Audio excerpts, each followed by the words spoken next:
We are now. Awesome. Thanks for There we go. reminding me. Cool. Yeah.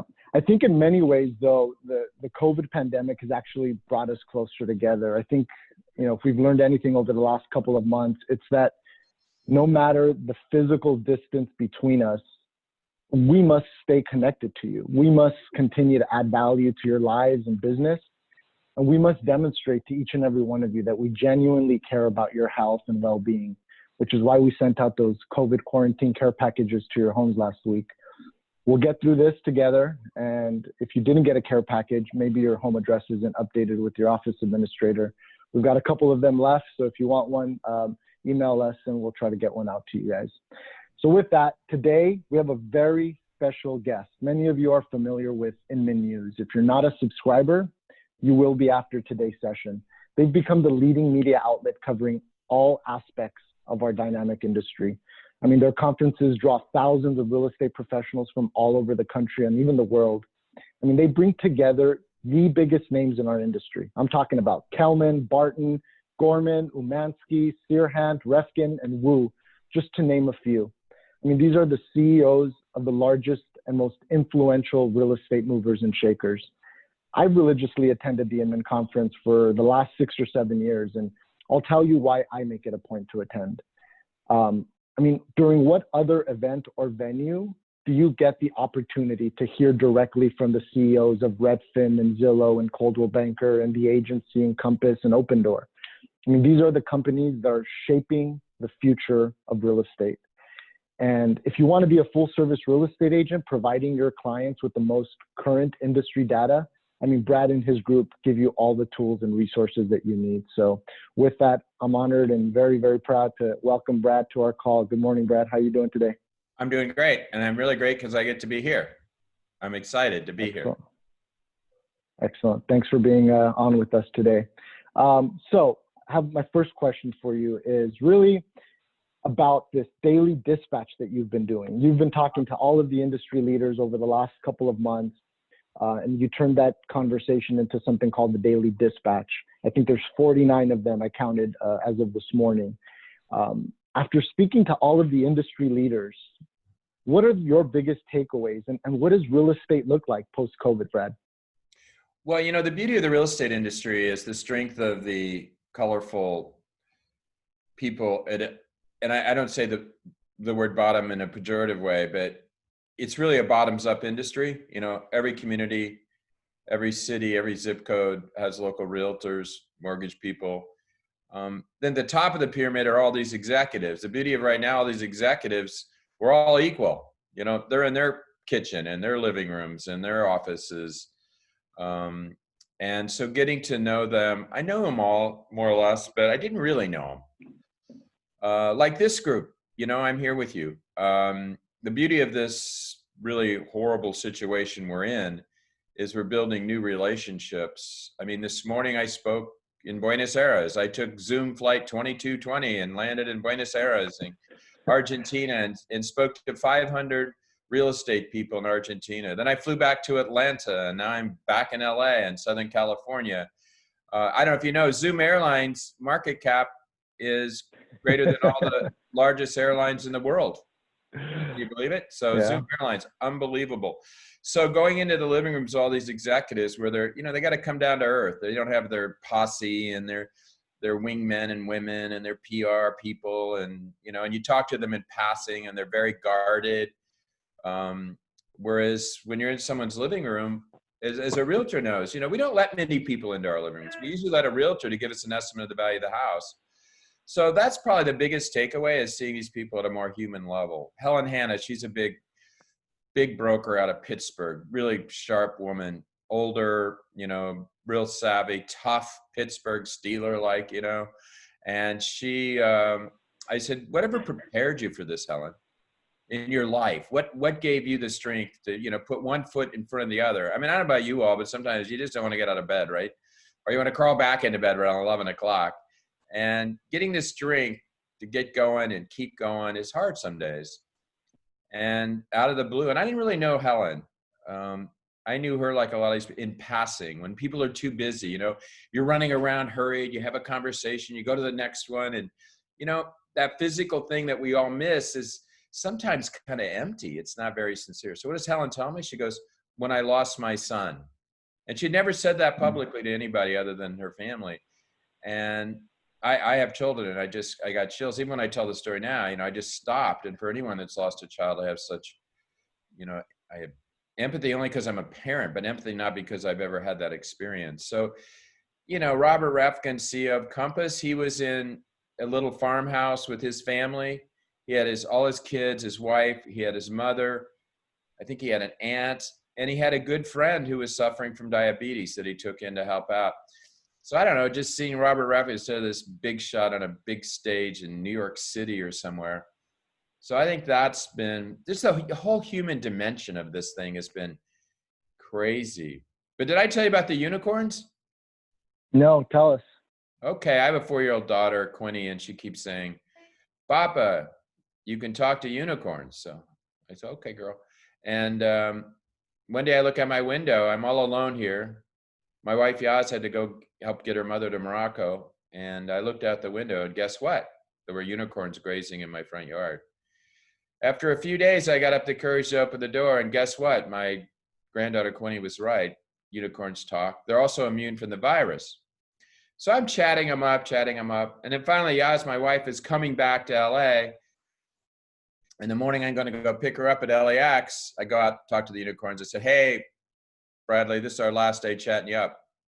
We got to go. And I said, no. Yaz is coming today. You got to meet my wife. She's really spectacular. And they go, nope, we can't. We got to go. And I said, well, let me get a picture. And they go, no, you didn't know. Quinny didn't tell you. You can't take a picture of a unicorn. I didn't know that either. So I said, well, what's up? Why are you leaving? They said, we have to go on to the next house where someone's alone. So you got to believe, these times we get crazy. How many of you have had a panic attack? How many got belly laughs, looking with friends? How many have cried? How many have gotten angry? My son the other day said he put his fist through the wall. I thought, oh, geez, Cal, can't do that, but you can do that. He didn't hit anybody. He'd never do that. But, you just reach these points where, like this guy Gus over here, doing this with his head. I mean, we just got to, being human, it all comes out. But here's my best human story. You ready? For a few days, and this is maybe more believable to some of you suspicious characters in the audience about unicorns. There was a bag left out in the front of my yard, and in it was a leg of lamb. And only someone that knows me knows I love to cook leg of lamb. And then a few days later, I get a whole chicken. Then a few days later, I get some ribs that are warm still. No business card, no nothing. Didn't come from Zillow.com, didn't come from Realtor.com, didn't come from Redfin headquarters, didn't come from Realogy, didn't come from Zoom.com, didn't come from DoorDash, didn't come from Walmart delivery. It came from my local realtor, Byron. Service, not sales. I like Byron because he's a good realtor, but I like him even more now since he brought me all these nice things. And he didn't ask for anything. He didn't even tell me. But I put 2 and 2 together and realized, because we're all in these super hyper local environments, hell, in our own houses, it's never been more hyper local. And then we just stretch out a little. Like yesterday, we chatted up our neighbor. We don't stretch. I haven't even seen my new grandson. I mean, so it's so it's really beautiful, the humanness of people. Yeah. Brad, what are the biggest changes you see in our industry post-COVID? Speaking to all the CEOs and brokerage owners that you've spoken to over the last couple of months, I mean, how are they dealing with COVID? Daniel wants to zoom in on the big shots. That's cool. We can do that. So I think more it has to do with the rank and file. I think they're adopting technology. Rich Barton said at his earnings call, I chatted with him the other day, CEO of Zillow, there's more innovation going on either by adoption or technology creation in 2 months that there was, he says, in 2 years. And so the beauty of this thing, and again, I use that word, reluctantly because this whole thing isn't beautiful, but the adoption of technology by the industry is just accelerating. And it's also true that Spencer Raskoff said this in a Daily Dispatch, as did Pete Flint, that always during these downturns is when we have the greatest innovation.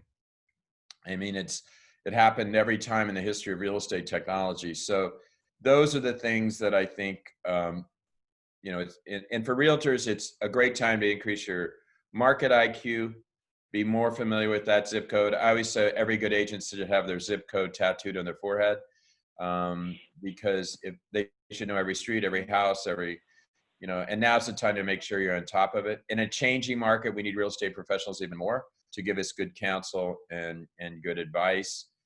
Emotional IQ is really, really important now, empathy, and then tech IQ, you know, throw the Yep. rumba in the pool, but adopt all the other technology that works better than a broom, and there's plenty of that. Awesome.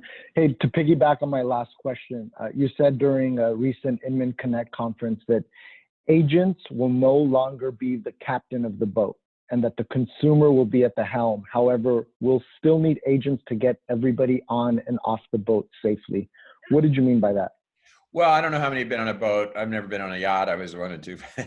I've been on little boats, and I can't get on and off the boat without someone helping me. And I think even in cruise lines, they help you get on the boat, right? So there's always got to be someone getting you on the boat and off the boat. But I think the idea of the agent, the center of the transaction, I think technology, thanks to technology and enabling consumers, they're more informed. They know more about what they want when they see a house. They've already done a lot of research. They've seen all the inventory. Now we're seeing these amazing virtual walkthroughs. And so, you know, the consumers really call on the shots, but the agent is the enabler. I do think through this, the agent's never been more important because of a changing market. We need agents more. They're also this value of being so local. They're kind of right next to the nest of all the places we're stuck, our houses. And, but, you know, they're no longer the center of the transaction. It used to be you had to go to a realtor to get information about housing. Now you can get it yourself online. Excellent. Thanks for that. I think one of the things I've admired most about Inman and your group is how you guys encourage and promote innovation in the industry. And we've certainly seen a fair share of innovation in our space. Some would call it disruption, right? If this were a race between the incumbents and the disruptors, who's winning that race and why? Well, if you called Zillow a disruptor, then Zillow's winning, because if you think back, I wrote a story about this week. You know, 15 years ago, if you searched real estate, at the top of the funnel would be Remax, Century 21, Coldwell Banker. They were brands that kind of, in the beginning of the internet days, kind of, you know, were ported over to the internet. But now if you search, it's Zillow, Redfin, Trulia, and the difference between a brand like, say, Century 21 is it's a brand that we're aware of, but we don't really use, whereas Zillow is a brand of habit. I go to Zillow to look up houses, and I go to Zillow to look up the price of my house, and I go to Zillow to, you know, do. Century 21 is not a brand of habit. So the old brands that were just brand awareness is how we used to think about advertising and everything. Now, think about it. Google's a brand of habit. I mean, it's just really quite amazing. And what these things are able to do, I tell the story, my daughter's first child, she she was on her computer working, and she jumped up and went in and said, Phil, her husband, we're pregnant. And Bill goes, how'd you know that? And she said, Google told me. And what that meant is, unconscious even to herself, she was searching something that triggered ads for strollers, for baby food, for diapers. And when she saw the ads, it hit her, I may be pregnant.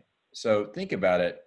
Those are brands of habit that not only are things we go to every day, many times a day, but they're also brands that have come to know who we are in a sometimes scary way. But you know, that's Sure. Zillow too. Zillow and Redfin send me listings in markets where I've looked in the past, and they also now are zooming in and, you know, as a potential seller, knowing how long I've owned houses, because they're, you know, they're tied to bots that, you know, are using artificial intelligence. So, you know, that's just become a lot more powerful. So those are, I think, some of the winners. The incumbents, I think, agile, smart, even small, but even large brokers that are using this opportunity to enable their agents to adopt technology. And then I think the brokers that were suffering from, really reduced and thin margins are realizing the benefits of working from home and won't need to have these big expansive offices to warehouse bad agents, and I think there's going to be more people becoming agents, by the way, which is going to be very positive because people are unemployed. In the 60s, women became real estate agents because their husbands left them bankrupt and with debt, and they couldn't get a job. They didn't have the skills, and they became realtors. Some of the best realtors in the U.S. came from that period of pretty, ugly circumstances between spouses. And if after the Great Recession, in the 70s, it happened too. Young people couldn't get a job, longest recession ever in the 70s, a period very much like now. And a lot of people entered then. And then a lot of people entered after the Great Recession, a whole new generation. Like I see many faces here. I suspect many of you all entered the industry after that period. And I think we'll have a whole new generation now, because regrettably, when you have unemployment rates of this astronomical level, real estate has low barriers to entry. And so I think they'll come with a whole new set of values, a whole new approach.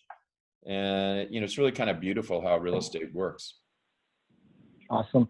Hey, Brad, so many of the names you mentioned, Zillow, Redfin, Opendoor, a lot of them have suspended their iBuyer platforms. Yep. Do you see them making a return to the industry with a Absolutely. vengeance, or Yep. you do? Yeah, and you just got to remember, and it's a kind of unholy alliance, and that's the important thing of a local realtor and mortgage, professionals is Wall Street loves to buy houses. They love to buy houses, and they love to buy foreclosures. They love to buy houses when people are desperate. They always have. They always have big portfolios. They like to balance out their portfolio between stocks and bonds with real estate. Right now, a lot of people want hard assets because they're worried about all the things going on in the world. And so when they did this in the past, they didn't really have a vehicle. If you think about it, iBuying is a vehicle for private equity to invest in real estate. And so now you're going to see Zillow ramp up here soon. You're going to see Opendoor ramp up. You're going to see OfferPad's already back in the market. A lot of people speculated this was going away, but it's not. Now, the good news is that represents a buyer when maybe there will be fewer buyers because of unemployment. A household, and it's not just a single person being unemployed, it's a household. If one of the two are unemployed, then the income may not be sufficient, as you all know well, to qualify for a loan and buy a house. So it does represent a buyer, and it also represents an important opportunity for realtors to interject themselves in the middle of this to make sure that the homeowners and the sellers aren't getting screwed. And there's going to be desperate sellers and there's going to be iBuyers, and these people need to be represented. I feel really strong. I just wrote a big story about that, how important it is in this new world. Because if you think about it, iBuying started when we had a healthy real estate market. There weren't a lot of desperate homeowners or desperate sellers, and they could kind of drive a good bargain. But now we're going to have a situation where it's not that pretty. And so we got to beware. We got to really beware of what's going on with these people. And I hope Zillow and Opendoor, and I've talked to all of them about it, they hold the public trust that's so important, dearly, and protect the consumer. Got it. Hey, so I attended Vegas Inman Connect last year with Courtney Smith, who's one of Compass's top producers, and I think I see her beautiful face on the call there. And hey, she actually came up with a really good quote. She said, "Attending the Inman conference is like watching a petri dish. Whoa. You get to see the good bacteria and the bad bacteria, the one that is growing and the one that is dying." Yeah. Brad, who's growing? Who's growing? Who's dying? That's like a writer. We got to get her writing for Inman News. Right. What advice do you have for the agents on this call so that they can continue to grow and thrive? It's really three things. Sorry, I keep hammering away at it, and it's, it's high emotional IQ, which right now is empathy. If you're in sales mode, and you got to be in service mode. But I also keep in mind, I have hired salespeople working for Inman, and I love them. And when they make a lot of money, I'm doing well. And when I sell a house, I want a salesperson to sell my house. So I'm not denigrating sales. I'm just saying, if you're going to, in this environment, coach people through a transaction and get them to that end, you got to have a lot of empathy, because the circumstances around their lives are a little more scary. And then tech IQ is you just got to raise the bar, and you got to be using this time to pick the right stuff, not be sold a bill of goods. You have the time to take the time and throw the rumba in the swimming pool. Get rid of the stuff that's useless, didn't work. You were too busy to do the diligence, and get rid of it. And then finally, now more than ever, it's market intel. So those are the things that I think always made for a really exceptional realtor, and that will work into the future. And the good news, all this automation, virtual showings, smart contracts, everything that's happening on the real estate side is making for a more efficient, easier transaction. And a lot of these tools are already there, a lot of them being invented, whether it be e-signatures or, think about notary. What a stupid thing that is. I mean, that goes back 400 years when we just sign things on rocks and slates. I had a deal I had to consummate, and a bank wanted to send a notary to my house about 3 weeks ago. And I go, seriously? You're going to risk my life and the notary's life because you need a wet signature? And that kind of made them feel guilty. And they waived it. And when they waived it, I realized they can waive everything. I once was going to buy a house in New York City, right up the street, down the street from where Compass is. And the realtor didn't have DocuSign. And I said, okay, I'm not going to buy the house. And I go, what are you talking about? And I said, unless you give me the documents in DocuSign, I'm not going to buy the house. And she said, well, that's just, we just are, all flustered. We don't do that. And I go, well, she goes, I don't even understand. I said, well, go buy the software. You can buy it like today. I think then it was $29. It'll take you 3 hours to learn it. And then we'll do the deal. And she goes, well, I don't know about that. And I said, seriously? She goes, no, she said to me, seriously, are you going to walk away from the house because of that? I go, yep, I am. I'm not going to buy it with you if you don't do it. And I said, but the question is for you. Are you not going to take the 3 hours and the $29 to earn thousands of dollars of commissions? And I think that's what's happening. What I did there was just to make a statement. Consumers are into all this stuff. They're into virtual walkthroughs. They're totally into it. They're into DocuSign. They're into e-signatures. They don't really want to, roam around and do some of the things that we put them through. So they're ready. It's just the industry needs to adopt all this stuff. And then we got a really incredibly different environment post-corona, a more efficient transaction. You all pushing less paper, being not administrative assistants and bureaucrats, but delivering the value that I want from my realtor, which is don't leave money on the table for me. Negotiate a good price, find a good home, understand the market really, really well, and just make it really easy for me to buy and sell a house. And then coach me emotionally, because it's tough to put all this money down. Great advice. I love that. Hey, we had a question come in about the clear cooperation policy with pocket listings. What's your personal view on that new policy? Pocket listings are terrible. I don't care what anyone says. I'll tell you the worst nightmare. You want to hear the worst nightmare deal in my life? Please. I used Zillow to find a house. Unbeknownst to me, the realtor that showed up wasn't the listing agent. And I told Barton at Zillow, I said, that's stupid. Like, you don't tell us that. You obfuscate that fact.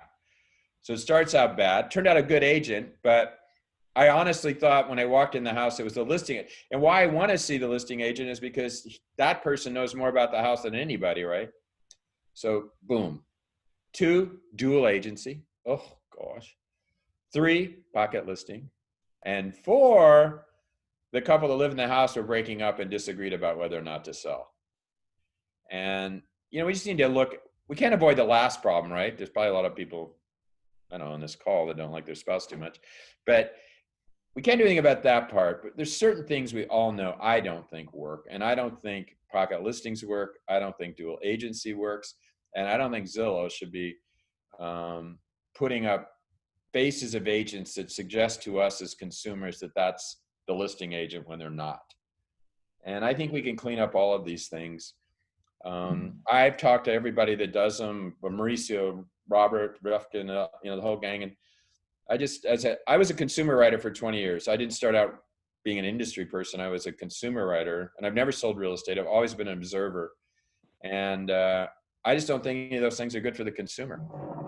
And I don't care. Now, shouldn't it be, speaking of the consumer, shouldn't it be the consumer's decision, not the agent's decision, Well, whether yeah, to but if keep it as a agents are pocket or telling not? the consumer this is the best way to sell your house and you're going to get more money for it, um, you can just make sure that you're really transparent about what it means.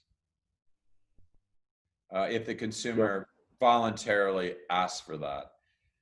And I get this circumstances, I guess, someone wealthy that doesn't want, I've never met a wealthy person in my life that doesn't want to get the most for the house. And I don't, the comprehensiveness of the MLS is this huge add value to the consumer that's been around 100 years. And anything we do to disrupt it or throw it out, I think is really a big mistake. I may be wrong. I'm wrong half the time. But I tell it like I see it. I know we lost the woman from Compass when I gave this long speech. I'm kidding. But that's just how I see it. And again, it's my opinion and I'm wrong a lot, but that's how I see it. We got to make sure everything we do is on behalf of the customer and the consumer and not on behalf of the industry. For sure. Yeah. Before we open it up to Q&A for the rest of the group, I heard that we don't have to make the trek to Vegas in the dead of summer this year to attend Inman Connect, and it's going to be a complete virtual event this year. Tell us a little bit about Inman Connect going online and virtual, and it's in a couple of weeks, I understand, beginning of June? Yeah. People ask, what are the dates? What's the location? Are you ready? It's June 2nd through 4th. And where is the location? Your living room. So move the chairs around, get some coffee. We're coming to you. You've been coming to us for 25 years now. We're coming to you. And the good news, we're coming to you. You had to fly, you had to get a hotel, you got that corner room next to the damn elevator. Your room wasn't ready until 3:30, and then it wasn't ready till 4. You had to get an Uber. The Uber was late. Now we're coming right to your living room with all these executives. They'll be parked in your house. Move the chairs around, make room for them. And the beauty, instead of paying $1,500 to $2,000 for registration and travel, it's $50 or $49. So it's going to be really spectacular. There's going to be some really great interviews. I don't know, some of you probably never heard me interview people, but I ask them all the hard questions. They don't own a piece of Inman, and Inman doesn't own any of them. And so I can ask whatever I want. And what I do when I do my interviews is I'm there representing you, not them. The big shots on stage are fine, but I'm there representing you. And they all know Brad's going to ask me a whole bunch of questions. They all want them ahead of time, right? Which I say, oh, okay, but I don't give it to them. Or I do, and then I ask different questions. The point is that you deserve access to these people, but you also need to hold them accountable. They get paid a lot of money. Some of them are almost billionaires. Like, let's hold these leaders accountable. You pay their bills. You think about it, the realtor, they pay everybody's bills. Inman News, they pay Zillow's bills, they pay NAR's bills, they pay the broker's bills, they pay the franchisor's bills. That's, you're carrying a lot. You deserve to have all these people you pay held accountable, including Inman News. If we write something is stupid, tell us. Anyway, I've been saying we got to make this the summer of the realtor. Everybody in the real estate value chain that makes money off the realtors has to reach high, dig deep, and do everything they can to support the everyday working realtor. There would be no real estate industry without them. They pay the bills. So come to Connect, and I'm there representing you to hold all these people accountable, but also just so you can learn and meet a bunch of people. It's a referral business. That's how people, you network, you meet new people all over the world are coming. And it's I think it's going to be really fun. And we're doing some stuff with virtual. We're trying to get away. I love Zoom, but we're trying to get away from the mugshot Zoom and do some other clever things and innovating and trying. And if it doesn't work, you'll tell us. But I welcome all of you to be there. Really, it'll be really good to have you. What's the cost this year for the virtual event? $49. If you're a select member, which you all are, so it's easy. It's a no-brainer. Excellent. Thank you for that. And by the way, if it's not worth $49, I will return every penny. Excellent. I've been if you have a couple of minutes for 20 years, and when it was $800, $1,000 at our live events, and only one person ever asked me for the money back. Pretty good track record. I still don't like if you have a couple of minutes, you have a couple of minutes, maybe we'll open it up to some questions Sure. from the Ask audience. me whatever I know you a want. couple of people may have some questions. If you have a question, please unmute your line and ask Fire away. away. Maybe we have a shy crowd today.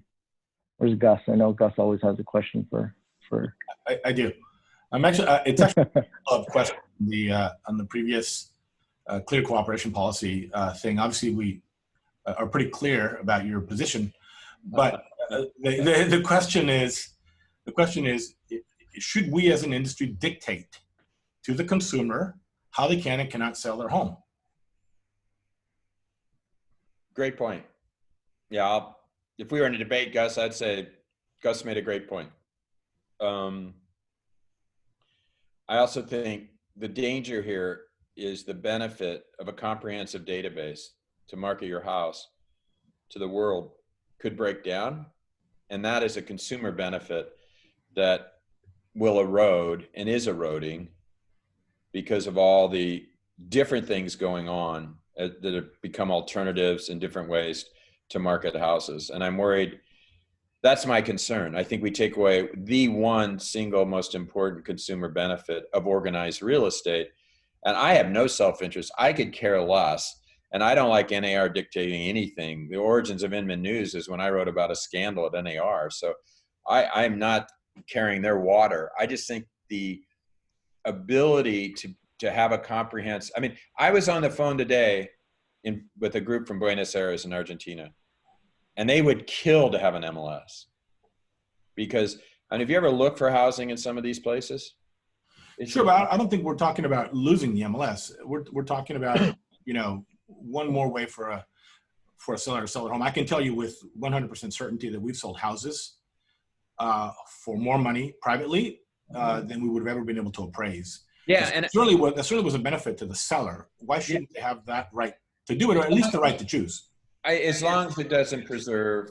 What I do worry about, Gus, is sometimes I think we say it's for the seller, but I think it's often for the realtor to double-side transactions. There's a lot of things in broker cooperation that have huge benefits, and it also prevents certain types of behavior. Well, then I think the way to mitigate that is simply let's come up with a policy that says you can't double end deals. I'd be in favor of that. And that would mitigate that problem, and at least the consumer gets to choose how they sell their home. And let me just be clear. I'm just an observer, Gus. I am only observing. We don't write that we're in favor of that policy at Inman News. I may write an editor. I may say, I'm just telling what I think. It's up to you to influence the industry. Inman News is not at NAR. And I think you ought to craft some things that make sure consumers are protected on all sides. And I agree, give people alternatives to how they sell their house that have value. But we got to protect against realtors taking advantage of that. And we got to protect against becoming like Buenos Aires and all these listings, and you can't see them all, and it's really not and it's not good for buyers, and I don't think it's good for sellers, because you want to reach all the buyers, and the buyers want to see all the listings. If we do nothing to erode that, at the same time we give new clever ways of marketing property, I'm all for that. Fair enough. We have a question from David asking, what are your thoughts on a request from a seller to a buyer to show proof of funds or some sort of loan pre-approval before being able to see a house in person? Fair or unfair?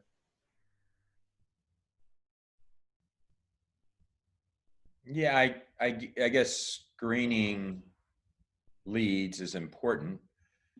And if that does that, that's great. I just think, again, we have to be careful of the motivation. I mean, I call, and not you, Daniel, but I call the mortgage process, who's that guy, Jeffrey Kruger? What was his name? The monster. Freddy Krueger. The Freddy Krueger of real estate is the mortgage. It's a mess, Careful, our CEO is on the call. Bill Dallas is there staring right at you. Well, Bill's smart enough to know it, and Bill wants to change it, I think. He knows these cats. I talked to the CEO of Quicken and the podcast, and also Loan Depot, and they're talking the same as Barton. There's a lot of innovation going on in mortgage as we speak. I mean, the wet signature, you know where the fingerprint came from? The S&L crisis. Like, we blamed the consumer for the S&L crisis. It wasn't as Bill knows, it wasn't the consumer. It was a bunch of corrupt people. And similar to all the financial scandals, and every time they happen, the government and the lenders tighten up the requirements, or they put in all these bureaucratic layers, and it never stops fraud. It does anything to fix the problem. It just creates a bureaucratic nightmare for the consumer. And we just need to unravel some of that. Think about that wet signature, right? What is that about? Authenticating Brad Inman. Well, guess what? I can go through Homeland Security, authenticated with biometrics by they taking a picture of my eyes. Now, if I can do that in the world's most secure, dangerous situation in the world, a terrorist getting on a plane and blowing up people, why can't we, on a mortgage, authenticate people without all of these arcane, ridiculous, these things just go back hundreds of years. The only reason they're in place is for tradition, or they're only in place because we kid ourselves into believing that we're going to prevent fraud. It does not. Bad people figure out systems, but you know what? They're less likely to figure out authentication with biometrics. Let's take a check. What's on a check? All the necessary information to commit wire fraud, right? In the old days, banks didn't want to give up checks because they said, oh, well, we can't do it digitally. And it even resisted ATM and everything. But the fact is, carrying around a checkbook is a lot more dangerous than any kind of digital transaction with modern day authentication like Facebook does or anybody does. Those are the safest ways to transact. So I just think anything we should do is don't put up barriers unreasonably, and make sure we don't make the process, once we're in the middle of it, too onerous, too bureaucratic, and too difficult for the consumer. Because all it leads to is fewer transactions. And we want more transactions. Bill, your comments, I know you've itching to say something there. No, I agree. As long, and I just put a note, right? As long as we're powered by government agencies, we're going to look like the DMV or the TSA. So innovation doesn't we're able to do it, but we have to move away from the government in order to get the benefits of peer-to-peer and AI and blockchain and all these cool things that we could do, whether it's just remote. And I think what's cool about really the crisis itself, and it's so much different than the other crisis, the housing bust, right? This is not only global, but it also has tested us to have to do, like you said, remote notary. Who the hell knew that a notary would be essential to anything, right? Yeah. And so notaries, title, appraiser, re-verification, all those things are like, whoa. So it's forced us to move a little bit, probably unwillingly, as like Brad said, we're just not we're not the most innovative group, right? And we'll kill you with tons of paperwork and all that other stuff. So I agree. Well, what I'm amazed by, I have a 30-year relationship with a big financial institution. Every time I do anything with them, they treat me like I'm going through Homeland Security with a gun. And you think, what the hell? Hey, Brad, I said that the industry will know it's actually done something when the next loan that you do with somebody is better than the last. Oh, I like that. Right. I'm ready for that. I'm going to call you all when I do my next loan. No. Hopefully we won't drag you behind the truck. Yeah. Well, that Awesome. makes me feel good. Hey, Daniel, I got to take Zoom flight 22. They're boarding. I'm going from here. I'm going to Philadelphia, and they're boarding my Zoom flight. I hope I wasn't too rough today. My wife and I celebrated last night, so I didn't have that non-hangover. We loved it. We loved it. We're grateful for all your insight. Have a safe flight, and we'll catch you on the next one. We'll hopefully see you in June in a couple of weeks. Thanks, Brad. That's great. Gus, you still like me?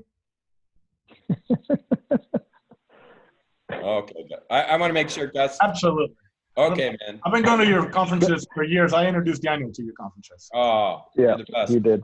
And You did. keep working on me, Gus, so I get it right about the clear. Okay. We'll talk. Okay. We'll talk. And good luck, Bill. Nice. Really, thank you very much for having me. I'm really grateful to be in all your living rooms, and all your bright, cheery faces give me a lot of energy. It means a lot to me. So thank you. Thank you, Brad. well. Thanks for being on, Brad. Thanks. Thank you. Guys, have a great day, great afternoon, good rest of the week. Thank you for joining. See you guys next Tuesday. We got Tony Watson, CPA, talking about SBA loans, PPP loans. So join in next Tuesday if you guys have some time. Have a good day. Thank you for joining. See you.